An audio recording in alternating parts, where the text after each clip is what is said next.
सो table 1.4। तो H2 का अगर आपको बनाना है तो H2 के लिए ज़्यादा खास नहीं है, क्योंकि H2 में तो आपके पास total number of valence electron 2 हैं, total number of valence electron 2 हैं, और number of electron needed to complete duplet, जो नियर बाई होगा उसी का तो कंप्लीट करेगा डुप्लेट। तो इसके पास कौन नोबेल गैस है? तो 4 डेफिशिएंट इलेक्ट्रॉन्स। तो डेफिशिएंट इलेक्ट्रॉन्स कितने हो गए? 2 हो गए। नंबर ऑफ बॉन्ड्स रिक्वायर्ड, तो एक बॉन्ड चाहिए। सो नंबर ऑफ बॉन्डेड इलेक्ट्रॉन कितने हो जाएंगे? 2 हो जाएंगे। और नंबर ऑफ अनबॉन्डेड इलेक्ट्रॉन कितने हो जाएंगे? 0। इतनी बात समझ में आ गई? तो एक ही तो बॉन्ड बनाना है इसमें, और कुछ बचा नहीं, तो ऐसा ही है। ऐसे ही अगर O2 का करना है तो total number of valence electron, total number of valence electron, बोलती जाओ, total number of electron complete octet, बताओ।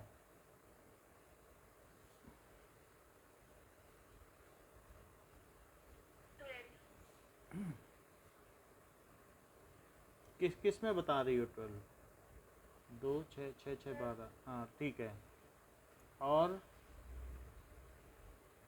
16 deficient electron, 4। So number of bonds required, तो डेफिशिएंट 4 है तो 2 चाहिए। Number of bonded electron 4, and number of unbonded electron,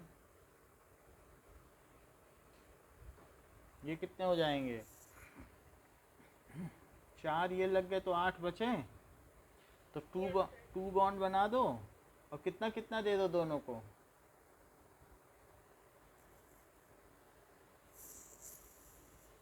बताओ। 4 4 दे दो, और इन पे फॉर्मल चार्ज कितना रह जाएगा?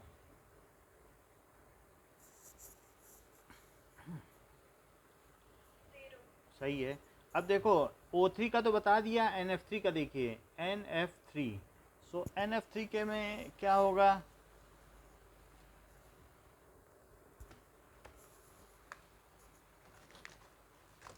एक minute. So NF3 that is nitrogen trifluoride. तो इसमें क्या चीज़ हो जाएगी कि number of valence electron that is equals to N है, तो 5 और प्लस इसमें कितने कितने होंगे? 7 3 21, 21 प्लस 5 26 हो गया। So number of electron required बताओ टू कंप्लीट। हाँ बोलो। 32। हाँ, required electron to complete octet 32। So number of deficient electron, number 6 deficient electron है, तो बॉन्ड कितने चाहिए? 3। तो number of bonded electron 6, and number of non bonded electron, ये हो जाएगा 6 हैं और 26 है, तो 20 बच गए। ठीक है। वैसे देखो बहुत सारे स्ट्रक्चर बन सकते हैं। अगर आप बनाना चाहेंगी तो N से ट्रेन बना सकती है FF की, लेकिन मैं वो बनाना नहीं चाहता, क्योंकि उसमें आप फॉर्मल चार्ज से पता कर ही लोगी। करने के लिए बहुत बन सकते हैं, ये ऐसा ना समझिए कि नहीं बन सकते हैं। सब कितने बॉन्ड चाहिए बताओ? 3 बॉन्ड हैं, बना दो 3 बॉन्ड। समझ में आई बात कि नहीं? लेकिन उससे फ़ायदा क्या होगा? 1 2 3 4 आपके पास 20 है, भी कोई कमी भी नहीं है। 1 2 3 4, इसके भी 8 हो गए, इसके भी 8 हो गए, इसके, और अब फिर इसको भी दे दो 6, तो अब हो गए 6 6 12, 12 4 16 4 20 हो गए। लेकिन जब फार्मल चार्ज की बात आएगी तो इस पर +1 आएगा, देख लो, कुछ गलत बोले तो बता देना। और 5 था और इस पर -2 आ गया, सही लग रहा है आपको क्या? ऐसे और भी पॉसिबल स्ट्रक्चर बना सकती हो। तो जो मोस्ट इलेक्ट्रोनिगेटिव उस पर प्लस आ रहा है तो नॉट स्टेबल। तो इस तरीके से मैं और भी स्ट्रक्चर जितने चाहो उतने बना लो, 3 बॉन्ड से सब बंध जाएंगे, जितने मर्जी उतने बना लो। और किसी किसी में अगर पूरा बांध दोगी तो एंगुलर स्ट्रेन भी आ जाएगा। ऐसे आप सोचो कि एफ एफ एफ जोड़ कर एक लूप बना लो, रिंग बना लो, तो वो भी अच्छा नहीं है, क्योंकि रिपल्सन एक खट से टूट जाएगी रिंग।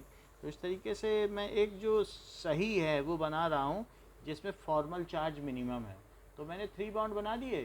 और 3 बॉन्ड बनाने के लिए बताओ इसको कितने इलेक्ट्रॉन अलाउट करूँ ऑक्टेट के लिए?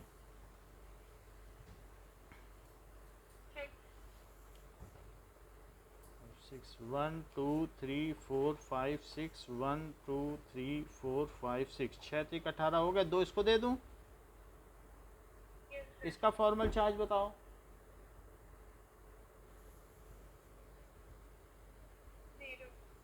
तो और इसका बताओ।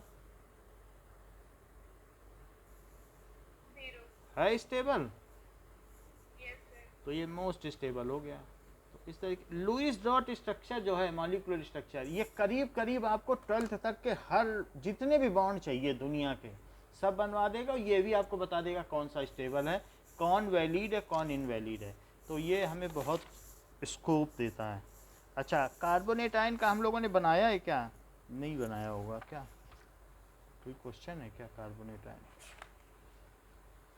कार्बोनेट आयन का नहीं बनाया। कार्बोनेट आयन का देखो अब, तो ये भी देख लो कार्बोनेट आयन का। तो CO3 2- इसका स्ट्रक्चर देखें। सो total number of valence electron बताइए।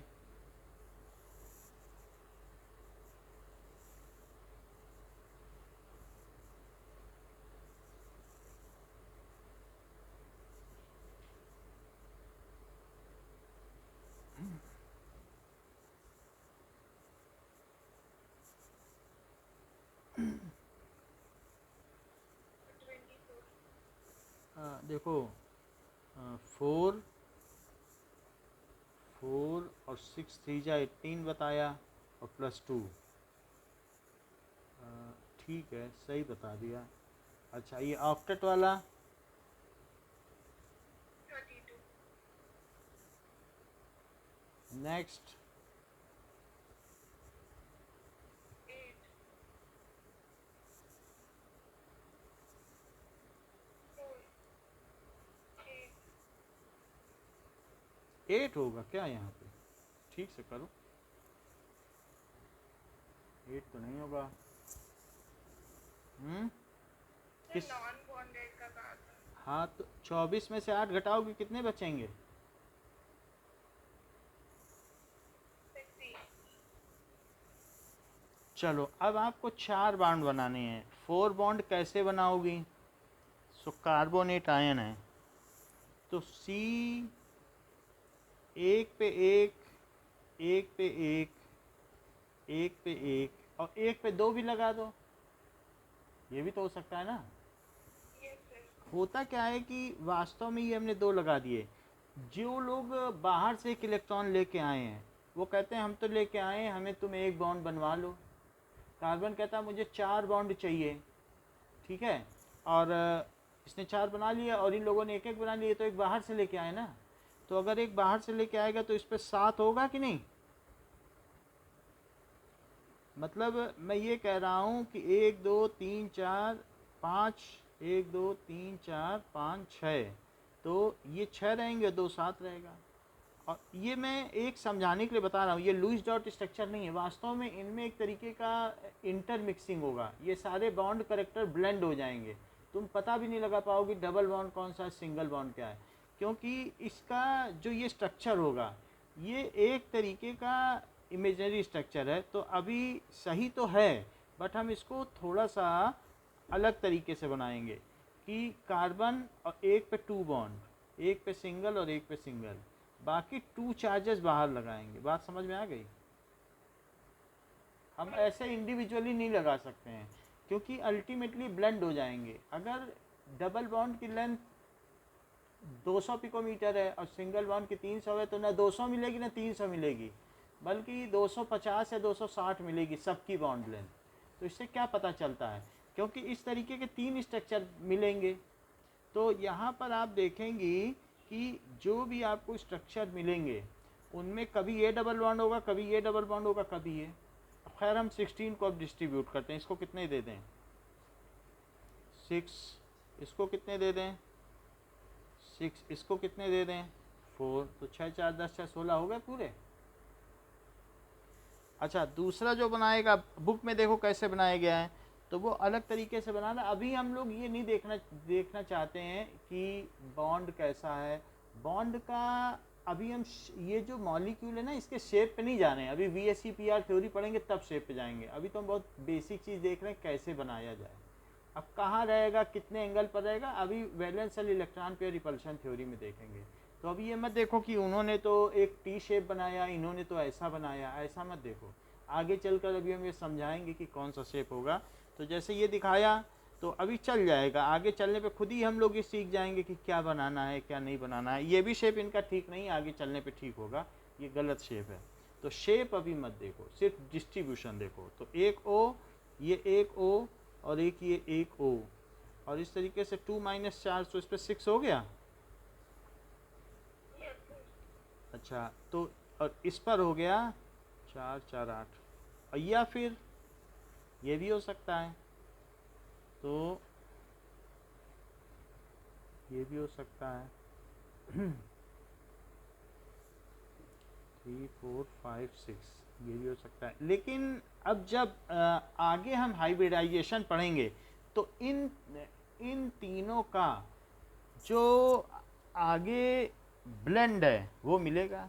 जैसे कि पेज नंबर 105 पे देखो, 105 खोला, ओजोन देखो, न ये मिला न ये मिला, इन दोनों के बीच में ऑसिलेशन है। ऑसिलेशन का साइन ऐसा ही होता है ना कि मतलब ब्लेंडिंग। तो जो एक्चुअल स्ट्रक्चर है ना ये है ना वो है, बल्कि कौन सा है? नीचे वाला। यानी कहने का मतलब है कि अगर मैं ओजोन बनाऊं तो ओजोन में हमने 2 तरीके के स्ट्रक्चर देखे थे, ये और ये भी देखा था। अच्छा, ये देखो, अब इस तरीके से हमने ये दोनों स्ट्रक्चर देख लिए, इसको भी 2 दे दो। तो इन दोनों के बीच में neither of them is the actual structures. The actual structure is something else which is intermediate of those. जैसे किसी चीज़ में नमक भी डाल दो, चीनी भी डाल दो, तो कुछ अलग ही चीज़ बनेगी, ना वो नमक रह गया ना चीनी रह गया। तो ये है, वो डबल बॉन्ड कभी इधर रहेगा कभी इधर रहेगा, तो ऑसिलेशन होगा। सो ये चीज़ इन्होंने बताई है। होनी क्या चाहिए थी? क्या 148 पिकोमीटर इसकी लेंथ होनी चाहिए थी, देखो लिखा हुआ है, और 121 पिकोमीटर इसकी होनी चाहिए थी। मतलब डबल बॉन्ड की डबल बॉन्ड तो और पास आ जाता है, तो डबल बॉन्ड की 121, और सिंगल बॉन्ड क्या दूर दूर रहते हैं, तो उनमें कितना रहेगा? तो 121 पिकोमीटर। डबल बॉन्ड की कितनी होगी? 148। एक मिनट,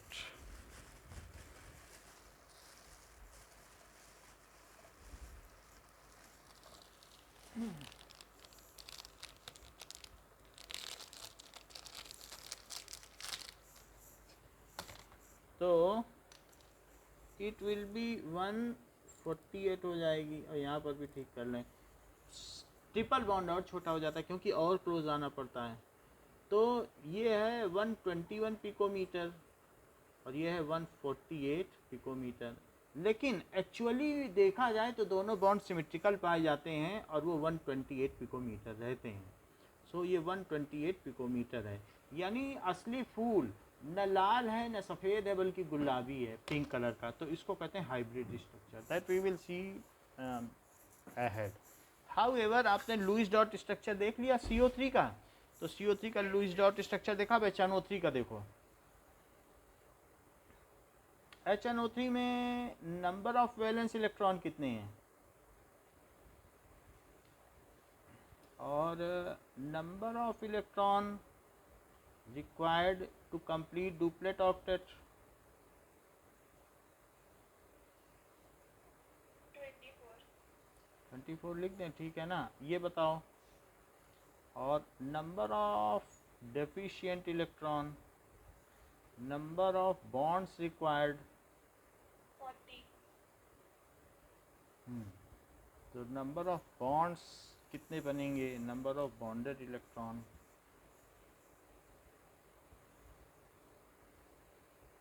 60. 8. लेकिन 8 बॉन्ड नीचे बन तो नहीं रहे हैं, आप कैसे बता रही हो? बन तो इसमें 1 2 3 4 5 ही रहे हैं। ठीक से एक बार रिव्यू करो, कहीं कुछ गलत तो नहीं कर दिया है।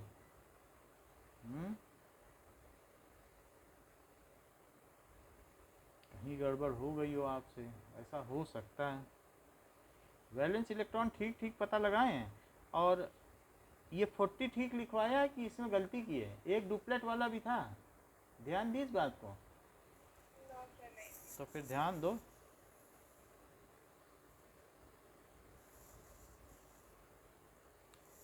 बताओ। 34. अच्छा 34 हो गया। चलो इसमें 10, तो कितने बच जाएंगे? 40. 14 बच गए। अब देखो बहुत सारी स्ट्रक्चर बनेंगे, हम ये देख लेंगे कि इसमें सबसे स्टेबल कौन सा बनाने को तो मैं बहुत प्रपोज कर सकता हूँ कि N है। तो ये जो है, क्या ये एसिडिक हाइड्रोजन है HNO3 का? मतलब Yes, sir. ये एसिडिक हाइड्रोजन है, ठीक है। तो इस तरीके से मतलब कुछ ऑक्सी एसिड्स होते हैं। ऑक्सी एसिड्स का मतलब समझते हो? जिसमें ऑक्सीजन किससे जुड़ा, हाइड्रोजन किससे जुड़ा हुआ? ऑक्सीजन से। तो क्या वो ऑक्सी एसिड है? ये जो हाइड्रोक्सी भी तो है. भाई हाइड्रोक्सी है, जैसे ये है, ये ऑक्सी एसिड है कि ये ऑक्सी एसिड है? That is S double bond O double bond O और OH। हाइड्रोजन किससे जुड़ा है? जिसमें ऑक्सीजन से जुड़ा होगा वो ज़्यादा तेज होगा, स्ट्रॉन्ग। कहने को हम HCl बोलते हैं, लेकिन सल्फ्यूरिक एसिड और तेज है। तो ऑक्सी एसिड कौन सा है? और ये है, बोल। Yes, sir. ये नहीं है, क्योंकि हाइड्रोजन यहाँ किससे जुड़ा है? क्लोरीन से। तो ये ऑक्सी एसिड नहीं है, ये है, इसमें ऑक्सीजन से जुड़ा है ना। As H is ligated to O, तो ऑक्सी एसिड है, ये मोर स्ट्रॉन्ग है। ऐसे ऐसे होता है। फ्लोरी एसिड भी होता है, फ्लोरिक एसिड है, तो वो चीज़ भी और स्ट्रॉन्ग हो जाती है, बट ऐसे चांसेस कम ही मिलते हैं। तो फिर भी हम ये बात जानते हैं कि एक एसिड है। और ये इसका एसिडिक हाइड्रोजन है क्या? Yes, sir. Acidic hydrogen. मेरा कहने का मतलब है, जैसे ये है ना H3PO4, तो P में OH भी होता है और P में OH भी होता है, और ये है OH भी होता है, और ये H3PO4 है, तो ये O हो गया। तो 3 इसमें एसिडिक हाइड्रोजन है। 3 क्या है बताओ? एसिडिक हाइड्रोजन है क्या? और ऑक्सी एसिड है क्या ये? Acidic Yes, H। अच्छा कभी कभी ये तो H3PO4 बता दिया, ऑर्थो फास्फोरिक एसिड, इसका नाम है। सिर्फ फास्फोरिक एसिड भी कह सकती हो, या फिर क्या कह सकती हो? Ortho phosphoric acid. अभी जब ऑर्गेनिक कंपाउंड पढ़ोगी तो इसकी उपयोगिता समझ में आएगी। अब जरा देखो H3PO3, H3PO3 है तो क्या होगा कि P तो है, ठीक है, और H3PO3 है। सो ऐसा केस हो जाएगा कि H3PO3 का स्ट्रक्चर देखते हैं पहले, तो पता चले। आगे दिया है, एक minute. Structure of H3PO3। According to Wikipedia, phosphorus acid is the compound Ah, described by the now- formula H3PO3. This acid is diprotic, not triprotic as might be suggested by ये this formula. जो भी है H3PO3 वो diprotic बताया जा रहा है, so that is triprotic नहीं है। मेरा कहने का मतलब ये डबल बॉन्ड ये तो टूटने से रहा, और अगर मान लीजिए OH और OH और H, तो ये डाइप्रोटिक है। क्या ये दो ही प्रोटॉन दे सकता है? बोलो। दो प्रोटॉन दे सकता है, 2H plus can release 2 proton. H plus को तो प्रोटॉन कहते हो ना? Yes, sir. अच्छा, और ये कितना प्रोटिक है? Try. ये ट्राइप्रोटिक एसिड है। अच्छा, अगर मान लो ये तो मैंने बताया H3PO3, ये क्या है? ये फास्फोरिक एसिड है। जरा चेक तो करो क्या इसमें +5 की है? अच्छा, ये क्या है? इसकी वैलेंसी चेक करो, तो इससे लेगा और 4 को देगा, भाई ऑक्सीजन को देगा और हाइड्रोजन से लेगा, क्योंकि ये 2.5 वाला है, ये 2.1 वाला है, तो इससे तो लेगा ना, और बाकियों को देगा। अगर मैं सिंपली भी करूं कि H3PO3, तो भी आप समझ सकती हैं कि +1 × 3 और x और +-2 × 3, तो बताओ कितना हो जाएगा x की वो क्या +3 नहीं आ जाएगा? बताओ, समझ में आई? ऑक्सीडेशन स्टेट तो पता है ना आपको निकालना। Yes, sir. तो अब ये +3 की स्टेट आ गई। वैसे भी मैं कह रहा हूँ 4 को दे रहा है, 1 से ले रहा है, तो दे अब कितने को दे रहा है? कितना दानी है ये? +3 हुआ कि नहीं? और ये तो 5 को दे रहा है, वैसे उसको भी निकाल सकती हो। तो आप देखोगे कि 1 2 3 4 ऑक्सीजन होने से क्या -8 नहीं बना, और 3 हाइड्रोजन होने से +3 नहीं बना, तो +5 हुआ कि नहीं? बताओ, Sir, एक बार calculate कैलकुलेट कर लो। देखो, फिर भी ऐसे मौखिक भी समझो, 4 ऑक्सीजन से क्या -8 बना, Yes, sir. और 3 हाइड्रोजन से क्या +3 बना? Yes, sir. तो बताओ, +3 और -8 से क्या -5 बना, Yes, sir. और -5 उधर गया तो कितना बना? +5. बोलो, समझ में आ गई बात कि नहीं? Sir, आगे. ऐसे ही समझा जाता है। तो यानी वैसे मैं कर दे रहा हूँ कैलकुलेट।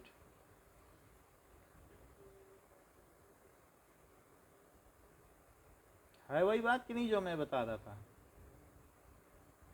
तो अब इसमें +5 है और इसमें +3 है, तो इसका नाम बदल जाएगा। अब ये एक नहीं लगेगा, इसको कहा जाएगा फास्फोरस एसिड। क्या नाम पड़ जाएगा बताओ? Phosphorus acid. Phosphorus acid. इसमें 2 एसिडिक हाइड्रोजन है, और ये क्या है? ये कैसा हाइड्रोजन है? क्या ये रिड्यूसिंग हाइड्रोजन है? ये कहेगा मेरा इलेक्ट्रॉन लाओ और मैं जा रहा हूँ और कहीं, और किसी और को दूंगा, उसको रिड्यूस करूँगा। ये अपना इलेक्ट्रॉन लेके जाएगा, ये सब तो छोड़ के जाएंगे, ये लेके जाएगा, और जहाँ जाएगा क्या उसको देगा? कहेगा लो मुझसे इलेक्ट्रॉन। बताओ, Yes, sir. तो ये कैसा हुआ? Reducing hydrogen. ये दोनों कैसे हुए? सो 2 एसिडिक। बोलो, ऑक्सी एसिड अलग बात होती है कि ख़तरनाक है, ऑक्सी एसिड उसकी एसिडिटी की जो है एक्सटेंट बताता है, लेकिन कितने एसिडिक हाइड्रोजन है ये बताओ? 2. हाँ, तो ऑक्सी हाइड्रोजन नहीं बोला जाता है। और 1 कैसा हाइड्रोजन है? Reducing. समझ में आ गई ये बात आपको? हाइड्रोजन। अच्छा, एक बात और बताओ, H3PO2, तो हमने ये आपको ये बता दिया। अब H3PO2 मान लीजिए कि कभी P हो और डबल बॉन्ड तो टूटने से रहा, एक H यहाँ, एक H यहाँ, और एक OH यहाँ, क्या आप मुझे बता सकती हैं कि ये डाइप्रोटिक है कि ट्राइप्रोटिक? Diprotic. हम तो मोनोप्रोटिक सोच रहे थे, आप चलो डाइप्रोटिक बताएं। 2 निकलेंगे क्या? जैसा आप कहेंगे हमें लिखना पड़ेगा वैसा। तो क्या लिख दें, डाइप्रोटिक?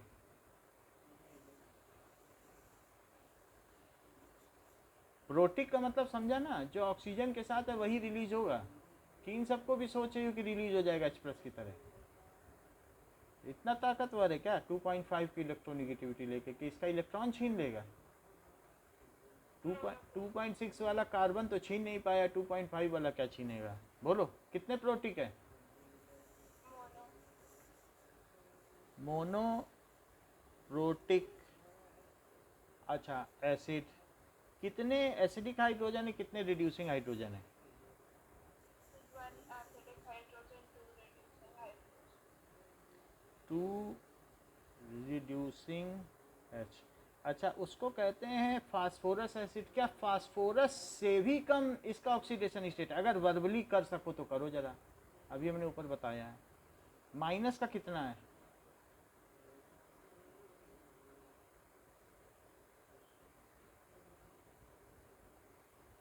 -4, और प्लस का 3, तो वो कितना बचा?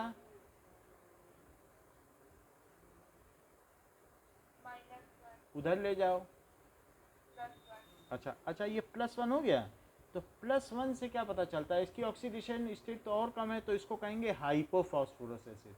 फास्फोरिक एसिड और इसी तरीके से क्या कहा बताओ, फास्फोरस एसिड और हाइपोफॉस्फोरस एसिड। समझ, जैसे हमने आपको नहीं बताया था HClO4, HClO3, HClO2 और HOCl, तो बीच वाले दो को हमने इक और अस कहा था, और इक से ऊपर है तो पर क्लोरिक एसिड, और अस से छोटा तो हाइपो वो कहते हैं क्लोरस एसिड। बताया था कि याद कराएं? सर याद है।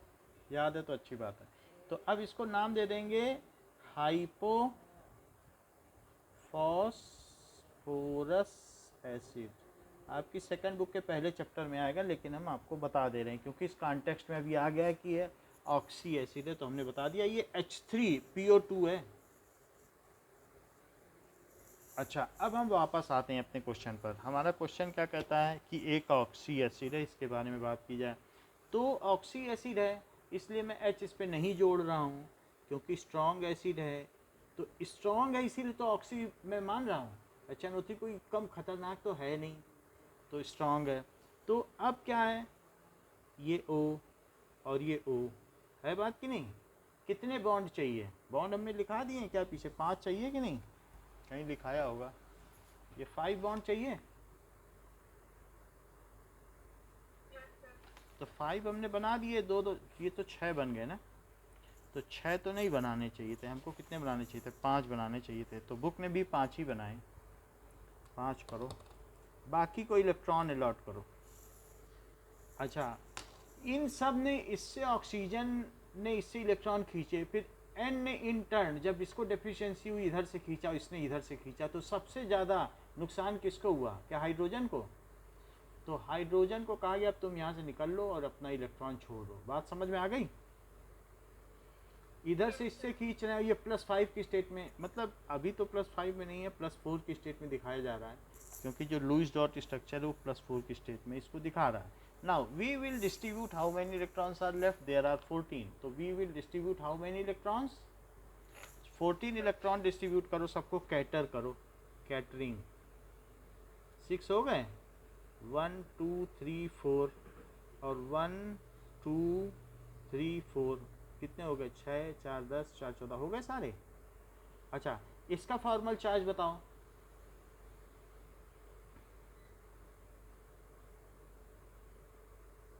जीरो। इसका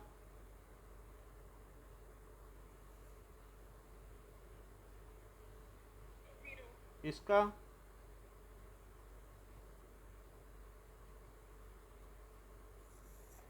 +1। हाँ, क्योंकि एक इलेक्ट्रॉन इसने गंवा दिया इस साझेदारी में। इसका जीरो। नीचे वाले का -1। तो अच्छा ही है, जो ज़्यादा इलेक्ट्रोनिगेटिव है, जो 3.5 की इलेक्ट्रोनिगेटिव है उसे निगेटिव मिल रहा है, और जो इलेक्ट्रोपॉजिटिव है मतलब इसकी तुलना में ये लेस इलेक्ट्रोनिगेटिव तो प्लस मिल रहा है, ये तो शोभा देता है। तो समझ में आ गई HNO3 का क्या है स्ट्रक्चर, बताओ। अभी आपको ये लुईस डॉट स्ट्रक्चर तो समझ में आ गया ना कि कैसे बनाते हैं। लुईस डॉट मॉलिकुलर स्ट्रक्चर, ये जो हम लोगों ने पढ़ा है ना, इसका नाम क्या है कि लुईस डॉट मॉलिकुलर स्ट्रक्चर, और इसी के रूल्स पढ़ें, या Lewis dot structures of molecule.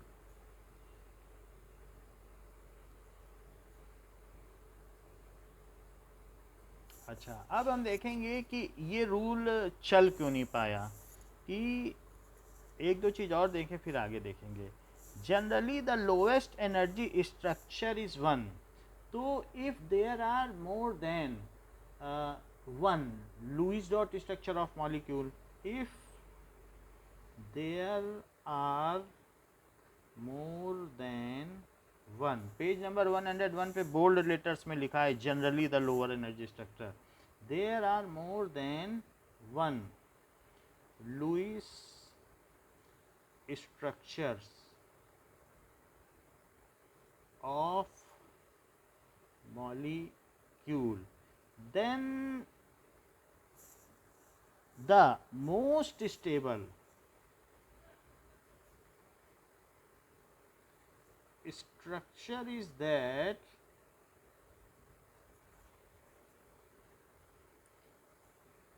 in which all electrons are either having all atoms are either having zero formal charge, all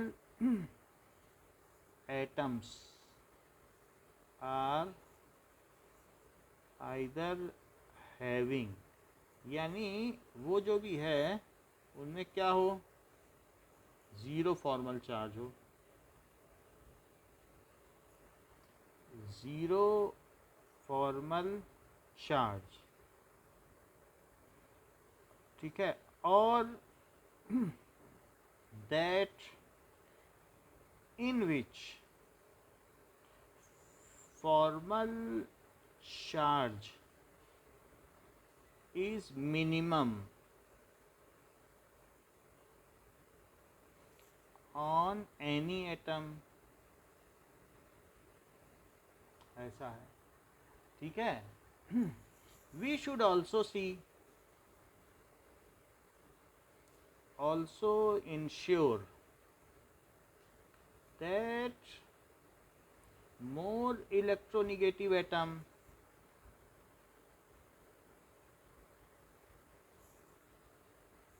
should bear negative formal charge, तो more electronegative and vice versa, कि ये सारी चीज़ें देखनी होंगी कि most stable structure वही है जिसमें कि ये हो। तो ये बात हमने आपको पहले भी बता दी है। Now limitation of the octet rule, ये octet rule was proposed by Lewis and Langmuir, Langmuir ने इसकी एक्सटेंडेड थ्योरी बताई है, और ये developed by this rule Kossel and Lewis ने प्रपोज किया। So octet rule was proposed by Kossel and Lewis. However, there are exceptions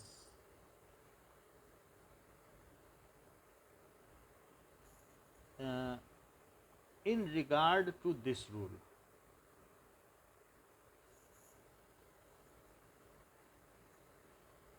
Some molecules are formed which are not having complete octet, and some molecules are formed in which there are expanded octet exist. कुछ ऐसे भी बनते हैं जिनमें octet complete नहीं है, तो ये एक विवादास्पद बात हो गई। Limitations of the octet rule, limitations of the octet rule, तो पहली चीज़ क्या है, the incomplete octet of central atom, ये पहला पॉइंट।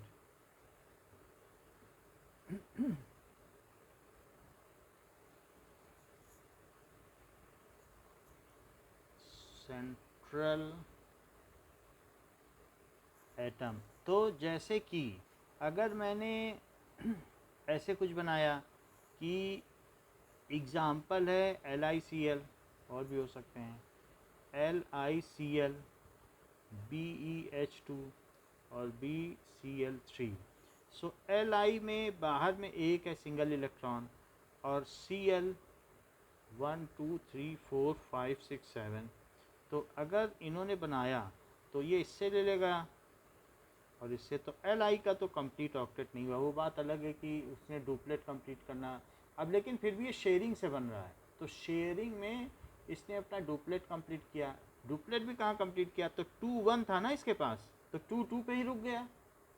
सिर्फ इसने अपना जो एजीम्यूथल क्वांटम नंबर है दैट इज़ अपनी एस सबशेल को कंप्लीट किया, पी के बारे में सोचा ही नहीं। 2 1 था ना, तो 2 2 क्यों करके रुक गया, 2 8 पे जाता। हीलियम पे भी तो नहीं रहा ये, बोलो बताओ।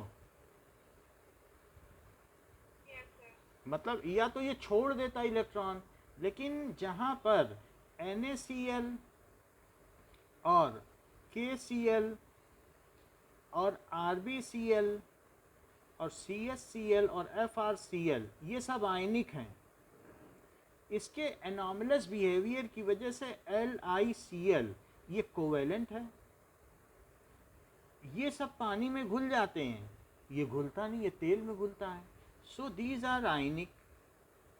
ये लोग छोड़ देते हैं, कहते हैं अरे हमको तो ऑक्टेट बनाना है, हमें तो अपने नियरेस्ट नॉबल गैस। ये कहता नहीं, हम नहीं बनाएंगे क्योंकि मेरा साइज़ छोटा है और मैं बेटर ओवरलैपिंग कर सकता हूँ, और मैं आउटर इलेक्ट्रॉन को ऐसे नहीं छोड़ सकता हूँ क्योंकि वो 2s में है, and 2s electron has a better grip और एट सेंटर।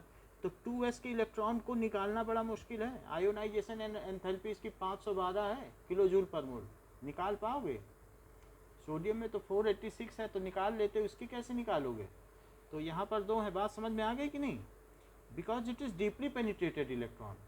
सो अगर मान लीजिए ये दे भी देता है, तो हमने आपको बताया था कि Li ने कहा चलो ले लो, बहुत थोड़ी देर के लिए दानदाता बन भी गया। तो ऐसी स्थिति में ये इसने दे दिया और इसके इलेक्ट्रॉन क्लाउड को डिस्टॉर्ट कर देगा, कहेगा थोड़ा मेरे पास और। इस क्यों ऐसा कर रहा है? क्योंकि ये इतना छोटा हो गया है और इसके ऊपर पॉजिटिव चार्ज है, तो क्या इस पर हाई चार्ज डेंसिटी है? बोलो। और क्या ये निगेटिव चार्ज को डिस्टॉर्ट कर सकता है? क्या इसका मतलब पोलराइजेशन कर सकता है? तो अब पोलराइज कर दिया उसने, इसको इधर बुला लिया। अब ये पोलराइज कर लिया, तो अब अल्टीमेटली जो शेयर्ड पेयर ऑफ इलेक्ट्रॉन कुछ तो बीच में आ गए कि नहीं आ गए? तो इसकी क्या होगी बताइए? क्या हाई पोलराइजिंग पावर है? Yes, sir. तो अब हाई पोलराइजिंग पावर जिसकी होगी वो तो क्या करेगा, पोलराइज कर देगा और इसके इलेक्ट्रॉन बीच में आ जाएंगे। और फिर इसे जब बीच में आ ही गए हैं, तो अब इसमें अगर आप देखेंगे तो 70% कोवेलेंट करेक्टर है, 30% ही आयनिक करेक्टर पाया जाता है। तो Li प्लस Cl सिर्फ कहने के लिए है 70% कोवेलेंट है, एंड 30% कैसा है? अगर अब जैसे मान लो अगर Li आई होता, तो आई की तो ये हालत ख़राब कर देता है, बिल्कुल बुला लेगा, क्योंकि वो बड़ा एटम है, वो अपने इलेक्ट्रॉनों को तो संभाल ही नहीं पा रहा है। तो वो बिल्कुल उसको पोलराइज क्या कर देगा, बिल्कुल नियरली ये अच्छा लेने वाला, खींचने वाला, और इसकी पोलराइजिबिलिटी हाई है। कहता ठीक है कोई कर रहा है तो चलो कर ही लो। मतलब निगेटिव आयन की पोलराइजिबिलिटी होती है और पॉजिटिव आयन की क्या होती है? क्या पोलराइजिंग पावर? बताइए, अभी अगले पेज पे आने वाला है, बोलो। क्या इसकी हाई पोलराइजिंग पावर है due to high charge density, और क्या इसकी हाई पोलराइजिबिलिटी है क्योंकि larger size? Yes, sir. Due to larger size and more screening effect. ये संभाल ही नहीं पा रहा है, एंड मोर स्क्रीनिंग। तो इसलिए ये जो बॉन्ड बना LiI, ये कैसा हुआ? LiI 90% कोवेलेंट है, और 10% ही कितना है बताइए? क्या 10% ही आयनिक है क्या? समझ में आ गई बात? अच्छा, वहीं दूसरी तरफ LiF एफ कहता नहीं हम तो ऐसे नहीं देंगे, तुम दे दिए बस भूल जाओ। ये थोड़ा बहुत तो कर लेता है डिस्टॉर्ट, लेकिन इतना आसान नहीं है, क्योंकि इलेक्ट्रॉन 2p में चला गया है। 2p से निकाल पाएगा क्या? 2p भी तो डीपली पेनिट्रेटेड होती है। तो यहाँ पर 30% कोवेलेंट है, क्योंकि इसके पास पोलराइजिबिलिटी नहीं है। कहता हम तो पोलराइज नहीं होते, हम सब समेट के रखेंगे बिल्कुल डीपली और तुमको नहीं लेने देंगे। तो 30% कोवेलेंट और 70% कैसा है? तो क्या इसकी लेस पोलराइजिबिलिटी है? अच्छा, पोलराइजिबिलिटी का मतलब मैं बता दूं कि प्लस यहीं रह जाए और इलेक्ट्रॉन दूर चले जाएं, तब कहते हैं ये डाईपोलर हो गया। पोल का मतलब समझती हो ना, मैग्नेटिक पोल, कि प्रोटॉन प्रोटॉन वहीं छूट जाए, इलेक्ट्रॉन इधर चला है, तो क्या इसी को पोलराइजिबिलिटी नहीं कहते हैं? इलेक्ट्रॉनों का सेंटर और कहीं शिफ्ट हो जाए तो क्या पोलर नहीं हो जाएगा, डाईपोलर? बोलो, नॉर्थ पोल साउथ पोल, बोलो बात समझ में आई कि नहीं, कि फिर से बता दें?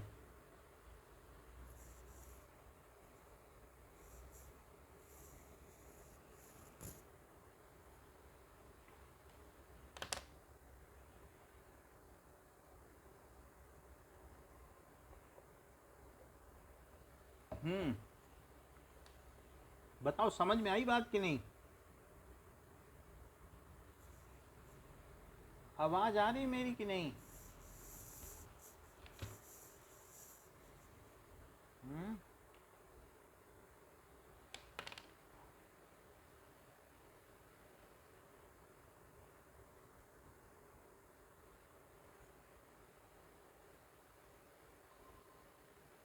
अभी आई आवाज कि मैं थोड़ा ऑन ऑफ करूं?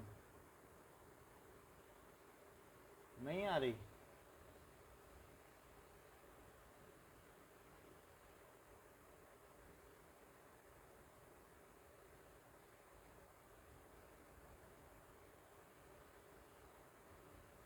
अभी अभी बोलो, कुछ समझ में आया? Yes sir. हाँ अब आई। बताओ ये बात समझ में आई जो मैंने बताई है? सर अब पोलराइजेबिलिटी बता। पोलराइजिबिलिटी का मतलब है कि पोलराइजिबिलिटी निगेटिव आयन की होती है। ये कि अगर मान लीजिए कि छोटा आयन है तो वो जल्दी से डिस्टॉर्ट नहीं होगा, उसके जितने भी इलेक्ट्रॉन होंगे उसके आसपास रहेंगे, और अगर कोई पॉजिटिव चार्ज उसे खींचने की कोशिश करेगा तो ये जो उसमें extent of distortion produced in negative charge is known as its polarisability.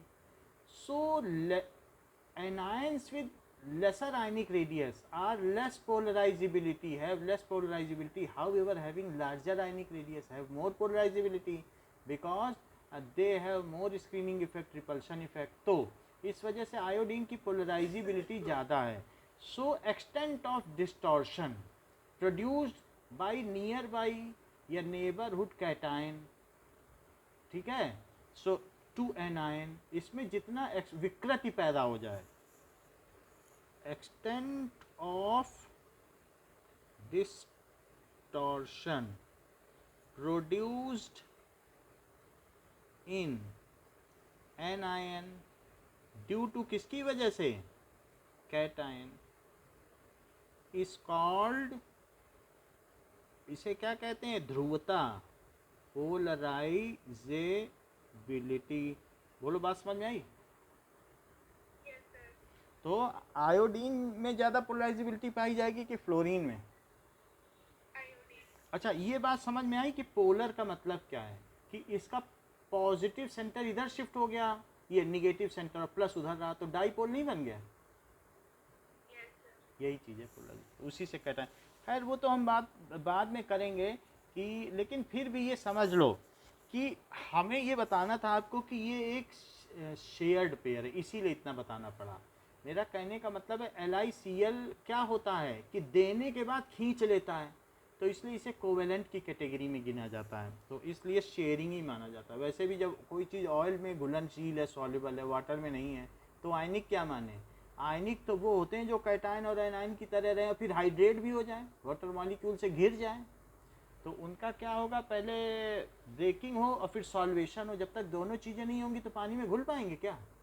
और नहीं तो BaSO4 की तरह प्रेसिपिटेट बन के नीचे बैठे रहे मॉलिकुलर फॉर्म में। जो आयोनाइज नहीं होगा, जितना आयोनाइज हो गया वो सॉल्युबल हो गया, और जो नहीं हो पाया वो नीचे बैठेगा, तो ये नहीं घुल पाता है पानी में। तो इसलिए ये कैसा है, कोवेलेंट है कि नहीं? क्या ये ऑक्टेट रूल को तोड़ रहा है? हाँ, क्योंकि LiCl अगर हम सब तरफ से देखेंगे तो दोनों को, ये सेकंड में है तो इसके लिए हम 8 की सोचेंगे।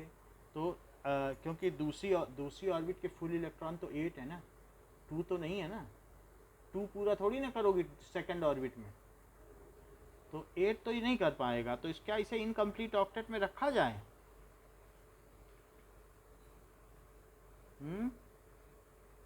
रखा जाएगा, LiCl नहीं पूरा कर पाएगा। और सेकंड में है तो नहीं कर सकता है। आगे देखें, BeH2, सो इसको कहते हैं बेरिलियम हाइड्राइड। तो क्योंकि ये 2.1 का है और ये करीब करीब 1.1 होगी, तो ये हाइड्राइड बनाता है। ज़रा चेक करें तो बेरिलियम में कितना होता है, क्या 2 होता है? अच्छा, 2 है तो आउटर मोस्ट को 2 दिखा दें, और हाइड्रोजन का भी 1 दिखा दें। तो क्या ये इससे 1 ले लेगा और ये इससे 1 ले लेगा? इन्होंने तो डुप्लेट पूरा कर लिया, लेकिन बेरिलियम का क्या हाल हुआ? क्या वो 8 पूरा कर पाया सेकंड ऑर्बिट में? बोलो, सेकंड शेल में, सेकंड प्रिंसिपल क्वांटम नंबर में वो पूरा कर पाया 8? आवाज़ आपकी फिर नहीं आ रही है। BCl3, सो BCl3 में क्या है, इसका कितना होता है 2 3, और इसका कितना होता है 2 8 7। तो बोरॉन में 1 2 3, और Cl में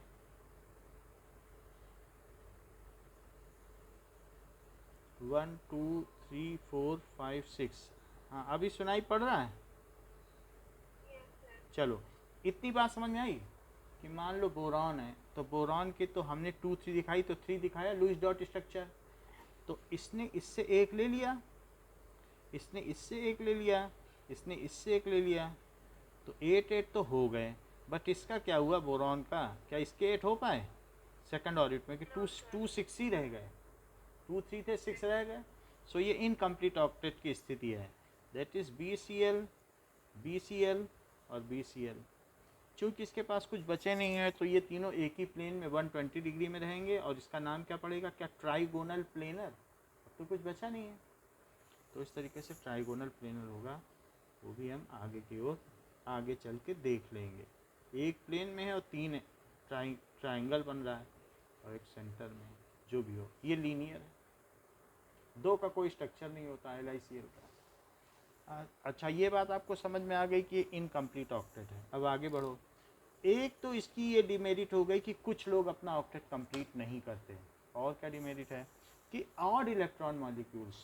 तो सेकंड है कि ऑड इलेक्ट्रॉन मॉलिक्यूल जैसे N P, ठीक है, there is no possibility for completion of their octet.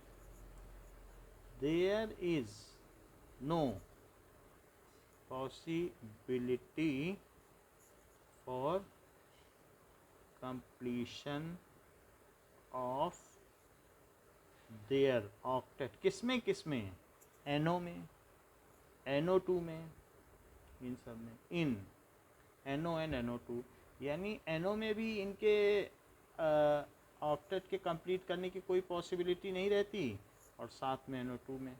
ज़रा चेक करें कि N में क्या होता है। N में क्या 2 5 हैं और ये 2 6 हैं। तो मैं अगर NO का स्ट्रक्चर बनाऊं तो कैसे बनाऊंगा कि देखते हैं लुईस डॉट स्ट्रक्चर में क्या इसको कुछ बात बन पाएगी। So structure of NO। अच्छा, NO का स्ट्रक्चर क्या होगा कि नंबर ऑफ वैलेंस इलेक्ट्रॉन कितने हैं। So number of valence electron 11। So total number of electrons required to, 16, हाँ 16, तो डेफिशिएंट इलेक्ट्रॉन 5, अब 5 में तो बॉन्ड नहीं बन पाएगा। 5 में तो कितने बॉन्ड बना लोगे क्या? 2.5। सो नंबर ऑफ बॉन्ड्स तो 5 डेफिशिएंट है तो 3 बना दोगे तो एक्सेस हो जाएगा, तो 2 ही बन पाएंगे। और अगर 2 बन गए तो नंबर ऑफ बॉन्डेड इलेक्ट्रॉन क्या होंगे? 4,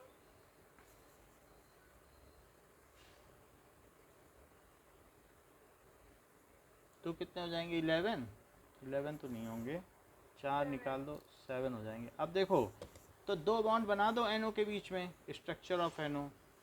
सो N और फिर डिस्ट्रीब्यूट कर दो। डिस्ट्रीब्यूट करने का क्या तरीका है? 1 2 3 4 इसको दे दो, और इससे पूछो 4 4 8 हो गए, इससे पूछो कह दो कि सॉरी मैं तो 3 ही दे पाऊँगा क्योंकि 3 ही मेरे पास बचे हैं। क्या इसका ऑक्टेट कंप्लीट हो गया है? no, कुछ लोग ऐसा भी कर सकते नहीं है तुम्हें 4 दे दें, लेकिन जैसे ही 4 दोगे आप फॉर्मल चार्ज से पता लगा लोगे कि इसकी कितना फॉर्मल चार्ज है।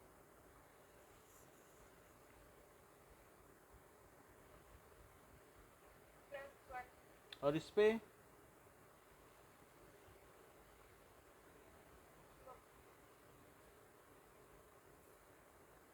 -1, अच्छा यहाँ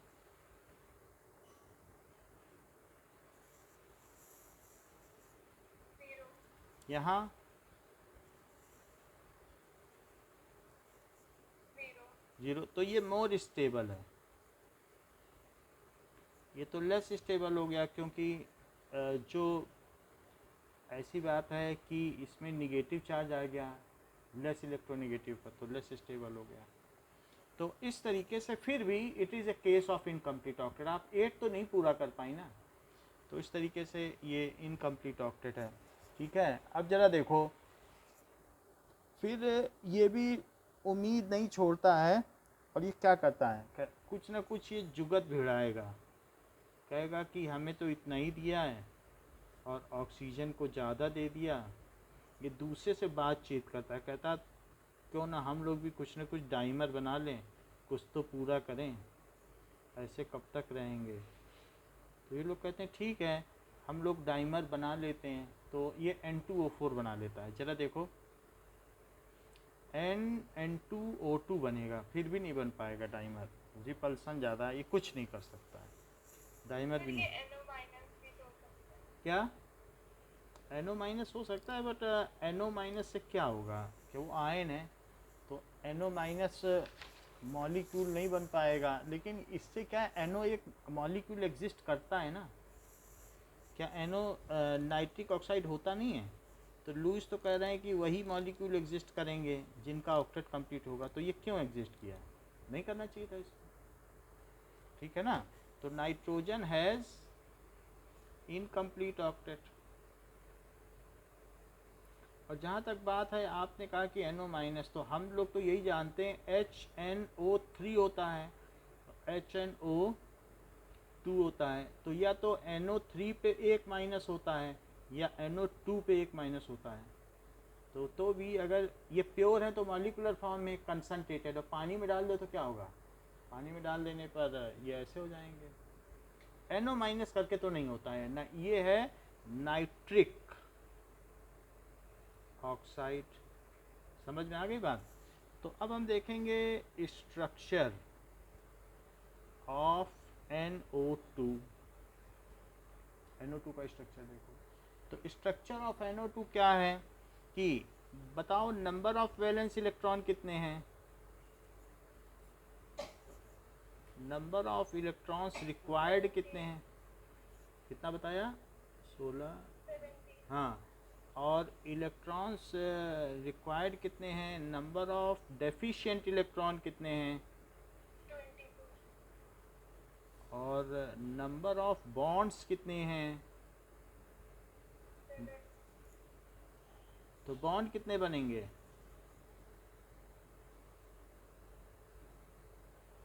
3, तो 6 हो गए, और number of non bonded electron कितने हो गए? 11.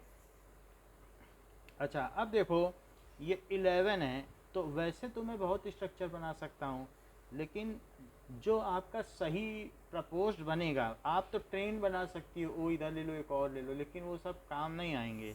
असली चीज़ बनेगी वही जो बुक में बनी हुई है, यानी 2 बॉन्ड इधर बनाओ, 1 बॉन्ड इधर बनाओ, ये। अच्छा, अब इसको अलॉट करो, 1 2 3 4 5 6, आपको 11 करने, 6 खर्च हो गए हैं। पहले इस पे ध्यान दो, ऑक्सीजन पे, इसको कमी नहीं होनी चाहिए, नहीं तो फॉर्मल चार्ज बिगड़ जाएगा।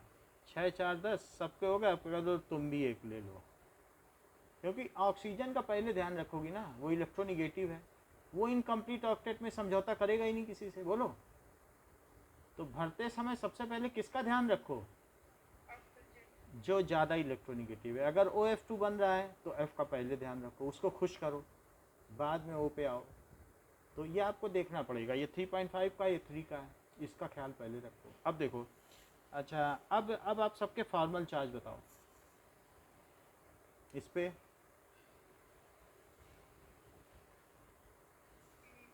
-1.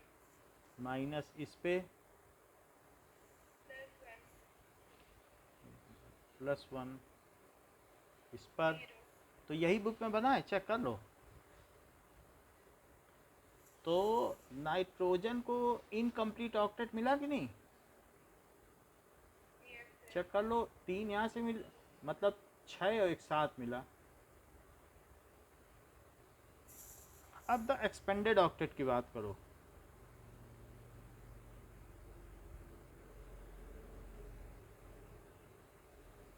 तो एक्सपेंडेड ऑक्टेट का मतलब क्या है कि कुछ ऐसी भी चीज़ें देखने में आती हैं कि elements beyond third period apart from 3s and 3p orbitals, 3d orbitals also available for bonding.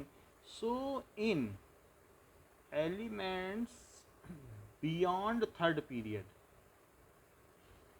जो फोर्थ पीरियड की बात करो या 5 पीरियड बियॉन्ड थर्ड पीरियड, यानी 4th 5th 6th 7th beyond third period, ठीक है, use d orbitals to form covalent bond. बल्कि उनमें कोऑर्डिनेशन होता है, लेकिन बाद में कोऑर्डिनेट कोई दे देगा, कहेगा अच्छा ठीक है, एक तुम्हें दे दिया हमने, अब हम लोग बॉन्ड बनाएं, ऐसा कर लेते हैं। So in this way it contains more than 8 atoms in their valence shell. तो इस तरीके से, ठीक है, so there are more than valence electron around the central atom in valence shell. Now there are more than, जो central atom का मतलब क्या होता है कि जिसके चारों तरफ बहुत सारे जुड़े हैं, ब्रांच निकली, उसे सेंट्रल एटम कहते हैं। जैसे यहाँ पर बोरॉन सेंट्रल एटम है, तो जिसके चारों तरफ बहुत सारे लोग जुड़ जाएं, तो यहाँ फास्फोरस सेंट्रल एटम है। आप देख रहे हैं कि नहीं? तो उसे क्या कहेंगे? क्या सेंट्रल एटम नहीं कहेंगे जिसमें ब्रांचिंग निकली हो? और टर्मिनल किसे कहेंगे? अगर मान लो कार्बन यहाँ सेंट्रल है, तो टर्मिनल क्या है? क्या ओ ओ ओ? देख लो, ये कैसे एटम्स हैं? Terminal atoms. और जिसमें मेन ब्रांच निकली वो सेंट्रल एटम, ये है। तो अब हम यहाँ पर देखेंगे कि यहाँ पर भी 2 में भी माना जा सकता है कि ये सेंट्रल एटम है, जो बीच में है वो सेंट्रल एटम है। अब जरा देखो, जो सेंटर में वो central atom. Now there are more than, हमें ज़्यादातर सेंट्रल एटम के चारों तरफ सिमेट्री होती है। Now there are more than 8 valence electron in 8 electron in their valence shell, more than in their valence shell of central atom। Terminal atom में कभी भी एक्सपेंडेड ऑक्टेट नहीं होगा, अगर होगा तो किस में होगा? शेल ऑफ सेंट्रल एटम में होगा। टर्मिनल एटम तो अपना पूरा करने के लिए आए हैं, वो तो गेस्ट हैं। सेंट्रल एटम का घर होता है, तुम्हारे घर में जो आएंगे वो टर्मिनल एटम है, और तुम अपना अरेंज करो, चाहे हाइब्रिड ऑर्बिटल बनाओ, चाहे जो करो, हाइब्रिडाइजेशन हम आगे देखेंगे। तो ये चीज़ है, this is called expanded octet, this is called expanded octet. अच्छा ये बताओ कि जैसे कई कई जगहों पे देखने को मिलता है कि सल्फर में क्या होगा बताओ। 16 है, इसकी 1s2 2s2 2p6 3s2 और 3p कितने हुए बताओ, 4 हुए, लेकिन 3d पे 0 भी तो है। तो यहाँ पर क्या होता है कि बियॉन्ड द थर्ड पीरियड कह रहा है, लेकिन ये किस में आ जाएगा, अगर आप देखो OS तो लीबे बकनॉफ ये चीज़ 16 है, ये थर्ड में ही आ जाएगी, तो थर्ड में ही आ गया, थर्ड से ही शुरू हो गया ये तो, है ना। ज़्यादातर थर्ड के बाद होता है, लेकिन यहाँ थर्ड से ही शुरू हो गया, क्योंकि 3D इसके पास अवेलेबल है। कोई देने आएगा तो मना कर देगा क्या, नहीं मना करेगा। तो जैसे कि अगर हम सल्फ़र में देखें तो सल्फ़र ने यहाँ पे भी बना लिया H2SO4 में, यहाँ पे बना लिया, फिर यहाँ पे O आ गया, H आ गया और H आ गया, और ये O आ गया और H आ गया। अब ऐसी स्थिति में अगर आपके पास बहुत सारी इलेक्ट्रॉन बच जाएंगे, जितने बचेंगे आप सबका पूरा करो, पूरा हो भी जाएगा, दो दो इसको दे दो, लुईस डॉट स्ट्रक्चर से बन सकता है, तो ये यही चीज़ बनेगी। लेकिन फिर उसमें अगर लुईस से बनाने की कोशिश करोगी तो बात बिगड़ जाएगी, क्योंकि आप 8 का सोच के चल रही हो, लेकिन इसने तो कितने ले लिए इलेक्ट्रॉन, 4 4 8 10 ले लिए, तो लुईस से नहीं बना पाओगे इसका कभी भी। लुईस से BCl3 कभी भी नहीं बना पाओगी, क्योंकि B को 8 देने की सोचोगी तो BCl3 में 8 दे पाओगी क्या। आप तो सोचोगे B को 8 दे दे, हाँ इतने इलेक्ट्रॉन की 8 दे दो, उतने लोन पेयर भी बचे हैं क्या, आपकी बात ही बिगड़ जाएगी, आपका स्ट्रक्चर ही नहीं बन पाएगा। या और भी इसमें कोई भी लुईस से नहीं बन सकता, क्योंकि लुईस में 8 दे पाई क्या, NO और NO2 को दे पाई क्या 8, तो हम लुईस से नहीं बना सकते। इसी तरीके से अगर हम इनको भी बनाना चाहेंगे तो स्ट्रक्चर हमने इसका देख लिया है स्पेक्ट्रोस्कोपिक टेक्निक से, लेकिन फिर भी हम यहाँ देख रहे हैं कि सल्फर तो 10 कर रहा है, 2 2 4 4 4 8 और 2 10, देखो 4 4 8 10 तो 12 कर रहा है। So having 12 electron in valence shell, 12 electron in valence shell. अच्छा अभी हम इसका नहीं बता रहे रीजन, क्योंकि आगे बहुत सारी थ्योरी पढ़ी है, फिर अभी सब बता देंगे तो उन थ्योरीज में क्या बताएंगे, लेकिन इतना तो ये मान के चल रही हो ना कि वाइलेशन हो रहा है। 12 इलेक्ट्रॉन है तो वाइलेशन साफ साफ दिखाई पड़ रहा है। बाकी तो हम इन लोगों को पूरा कर दें, ये सब पूरे हैं, देखो आप अपनी बुक में देखो सबके पूरे हैं। H2SO4 का फिगर देख रही हो बुक में। अच्छा तो ये H2SO4 है, तो इसमें सेंट्रल एटम है, ये सेंट्रल एटम ही तो है, तो सेंट्रल एटम ने वाइलेशन किया। अच्छा PF5 देखो, PF5 में छोटे छोटे F हैं तो पाँचों एकोमोडेट हो जाते हैं, स्टेरिक हिंड्रेंस इतना होता नहीं है।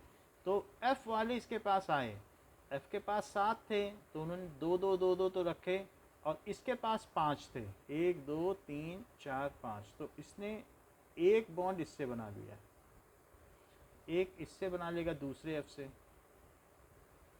और फिर एक तीसरे F से बना लेगा, या फिर ये कहो कि F की इतनी इलेक्ट्रोनिगेटिविटी थी कि बॉन्ड तो एक बहाना था, उसने इसके साथ छीन लिए। +5 की ऑक्सीडेशन स्टेट है, तो ये चीज़ है, ठीक है।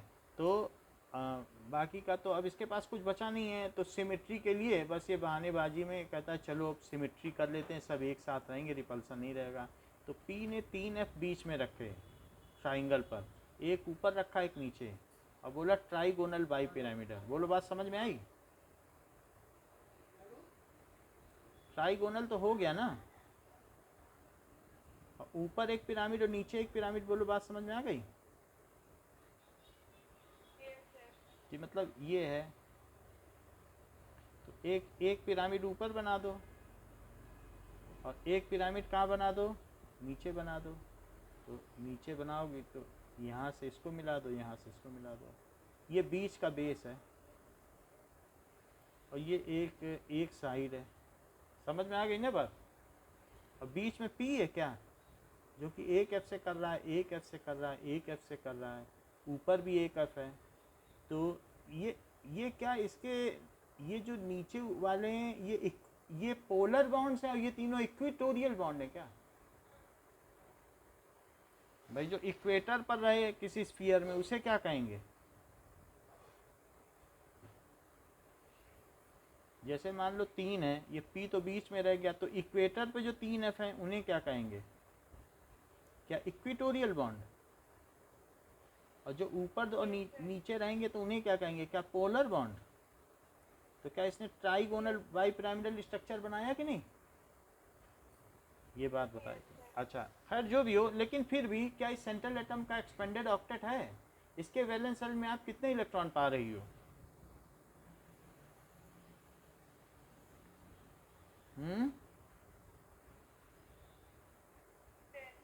There are 10 electron in P atom, जो कि सेंट्रल एटम भी है।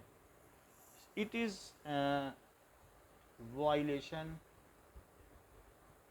Of octet rule. ये अष्टक नियम का सीधा उल्लंघन कर रहा है, ठीक है। So it is making mockery of. अब ये और देख लो, SF6 में क्या है, क्या ज़्यादा बताने की तो ज़रूरत नहीं है। तो बीच में क्या होगा, बीच में 4 हो जाएंगे और ऊपर नीचे क्या हो जाएंगे, ऊपर नीचे 2। तो F F F F, एक ऊपर एक नीचे। ये तो सेंट्रल एटम में कितने हो गए, क्या 12 हो गए, जब 6 बॉन्ड बना रहा है तो।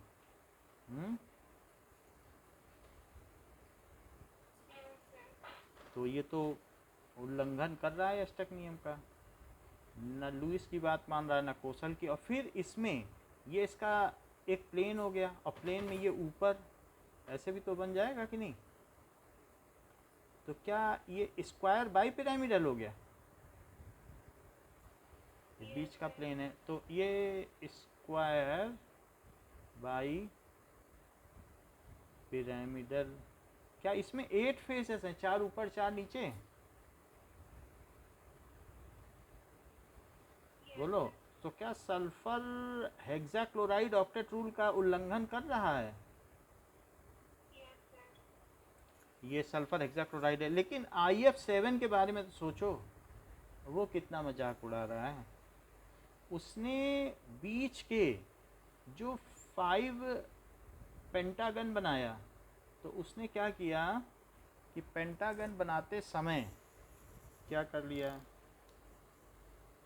कि ये पेंटागन बना लिया, 1 2 3 4 5,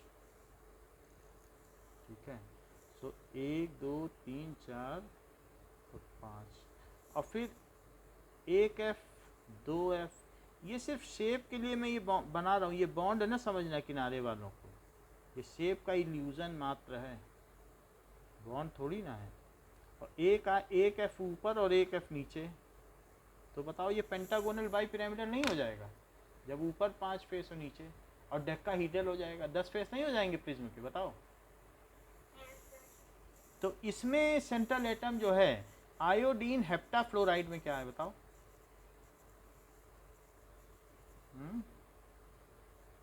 सर क्या बताऊं। सेंट्रल एटम के पास कितने वैलेंस ये इलेक्ट्रॉन है वैलेंस एटम में,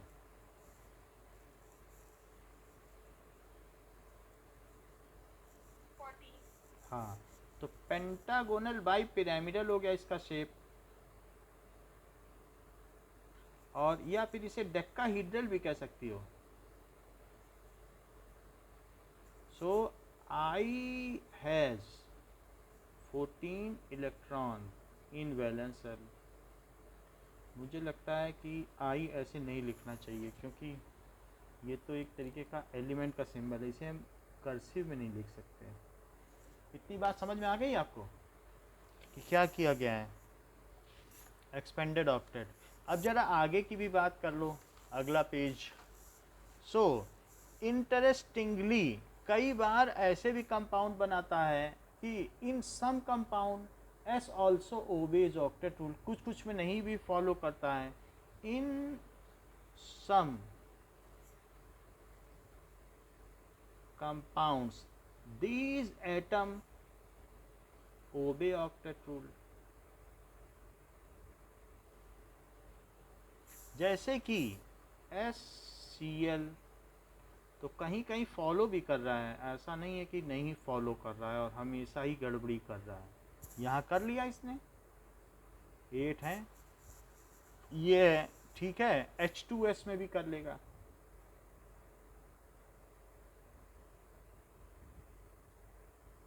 पूरे कर ले रहा है। अब other drawbacks of octet theory, तो नेक्स्ट ड्रॉबैक क्या है कि octet rule is based on chemical inertness. Octet rule is based, इसका मतलब क्या हुआ, based on chemical inertness as all elements try to attain nearest noble gas configuration. However, lower elements in noble gas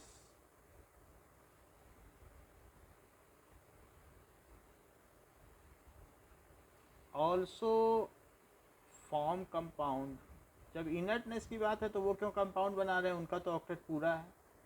जैसे कि XeO4, तो अब आप देख लो XeO4 बन रहा है, नोबेल गैस ही बनाने लग गए। तो इसका मतलब है कि एग्जाम्पल क्या हुआ कि xenon tetra oxide, example xenon tetra oxide, ऐसे और भी बहुत बनते हैं, तो वहाँ पे नहीं बनाना चाहिए। और XeF2 भी बन रहा है, और भी बुक में लिखे हैं, XeF2 भी बन रहा है, Kr क्रिप्टॉन भी फ्लोरीन के साथ बना रहा है, और XeOF2 डबल बॉन्ड O और 2 F, तो XeOF2 भी बना रहा है। तो क्रिप्टॉन डाईफ्लोराइड, क्रिप्टॉन ऑक्सीफ्लोराइड ऐसे बन रहे हैं। This theory does not account for the shape. हमें कितनी दिक्कत हो रही है, क्या किसी का शेप हम पता लगा पा रहे हैं?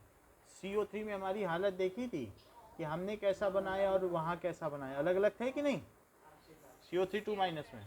So this theory does not account shape of molecule. Next क्या है, it does not explain the relative stability of molecule being totally silent. ये हमें एक क्वालिटेटिव एस्पिरेशन तो दे रहा है कि ये जो है ये ज़्यादा स्टेबल है, लेकिन ये क्या जो कई लुईस रिप्रेजेंटेशन है, क्या उनकी एनर्जी के बारे में हमें एक क्वांटिटेटिव एनालिसिस दे रहा है कि किस में कितनी एनर्जी है, कौन कितना स्टेबल है, कितने परसेंटेज स्टेबिलिटी है। हम एक अंदाज़ा लगा पा रहे हैं ये ज़्यादा स्टेबल है, ये लेस स्टेबल है, लेकिन उसके कैलकुलेशन दे रहा है। अगर कितनी एनर्जी है, कितनी कम है, कितनी ज़्यादा है, एक मॉलिक्यूल है तो उसकी एनर्जी देनी चाहिए। तो क्या क्वांटिटेटिव एनालिसिस दे रहा है? ये सिर्फ गुणात्मक विश्लेषण तो कर रहा है, लेकिन उस चीज़ का जो गणितात्मक विश्लेषण है वो नहीं कर रहा है कि कितना वैल्यू है। न्यूमरल वैल्यू तो बता ही नहीं रहा उनकी एनर्जी की। So it is leaving the thermodynamic aspect of the molecule which is important. ये जो भी है determiner of stability of molecule, वही तो नियामक है कि कोई मॉलिक्यूल ज़्यादा मजबूत होगा, ज़्यादा स्ट्रांग होगा कि कम। वैसा तो कुछ नहीं बता रहा है, बोलो। सिर्फ फार्मल चार्ट से बात तो बन नहीं जाती है, बोलो। एक में तो हम लोगों ने ABCD 4 स्ट्रक्चर बनाए थे, हम लोग वो B और C में ही मुश्किल में पड़ गए थे कि किसको B माने किसको C, बोलो। ऐसा भी हुआ है कि नहीं? एनर्जी होती मालूम तो क्या पता ना चल जाता। So it does not explain, it does not explain the relative stability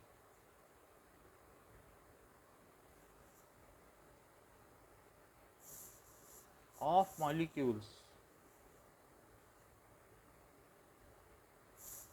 being totally silent, being totally silent about the energy of molecule.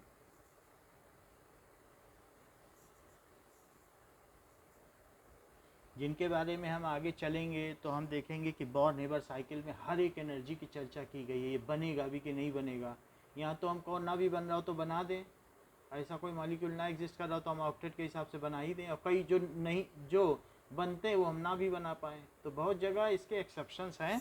So better to leave this type of concept over here, and we should switch over to some advanced concept which overrules या clarifies these anomalies, जो इनके बारे में clarification दे सके। तो हम आगे चलकर अब दूसरी थ्योरी के बारे में चर्चा करेंगे, that is VSEPR थ्योरी। तो अभी की क्लास के लिए इतना ही। Thank you, Thank you, sir. Welcome.